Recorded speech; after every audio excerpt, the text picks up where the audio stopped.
Hello there.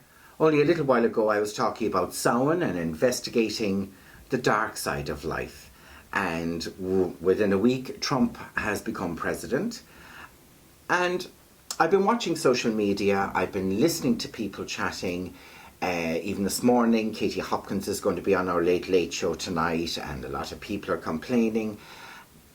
And I'm going to try and put my thoughts into words, because last week I was opening my little box of dark places I wanted to go.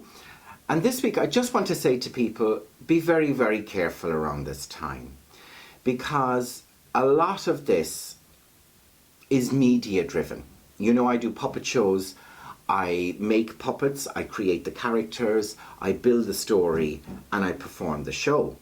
And of course, I know well that you do need a villain. You do need people to hate a character, feel sorry for a character, rejoice when the good character wins, but when the bad character comes in. And it can be a little bit like that. Now, please don't think I'm saying get behind Trump, he's president now, or it's all over, there's nothing we can do. What I'm trying to say is to mind yourself. Because you can so easily get sucked into this vortex of fear and misery and despair. That happened to me back when the financial crisis hit Ireland. I was watching the news, listening to the radio, different programs, reading newspapers, and you had all these economists on and these politicians on, and there was this fight going on, and you'd have economists saying, oh, well, if it goes down another 2%, that means the country. And it was all this negativity, and maybe sometimes somebody trying to create positivity out of the negativity. But really, I just got sucked in, and I just felt nothing, only misery and fear and despair. And it actually quenched a flame of hope in my heart. It quenched any capacity for joy. And it's taken a long time to rekindle that and to start the fire again. And it's just happening. So what I do want to say to people is be very careful that you don't get taken in by this general consciousness of desperation, that there is nothing we can do. We are human, we are people, we can survive, we can do things, but mind your heart, mind hope and joy. Look for that in others, and befriend others and work with others, and listen to people who have solutions rather than just complaining or gloating in the victory. But really, you know, okay, people are saying that hate has won now. It hasn't, because I don't have hate. And I'm going to build that. And the people I meet, I'm not going to show them hate. And I'm going to try and inspire love as much as possible. And things can turn around. You know, when I came here first, I had to clear my roadway.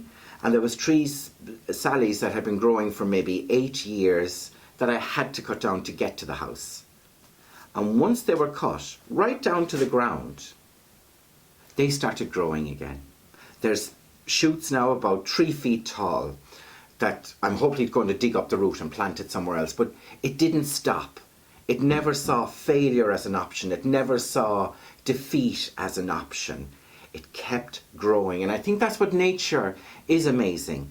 That is, nature will keep growing. And that's what we need to do. And do be very careful that you don't let that flame of hope, that glimmer of joy, fall away. Mind it. And listen carefully to what people are saying. Are they making sense? Or are they just looking for attention? Are they just... Because there's a lot of people in the media who sport this controversy. They don't care if people like them. They don't care if people hate them. They just want people to something them. And that creates their momentum to keep going, to keep talking. They'll say something even more horrible, bizarre, hateful, you know, because that keeps them going. Whereas like a weed, like indifference will actually let them peter out, because the more controversy there is, there are more people listening to them and saying yes, no, the brighter their power, the stronger their power becomes. And we really do have to go back, sit in our armchairs, take a minute for ourselves, and of course get out there and work with other people to make things better. But please always remember, don't lose hope, don't lose joy. They are yours and you protect them. So again, just don't get bogged down, is what I'm saying. Just don't get bogged down, and we'll talk to you very soon.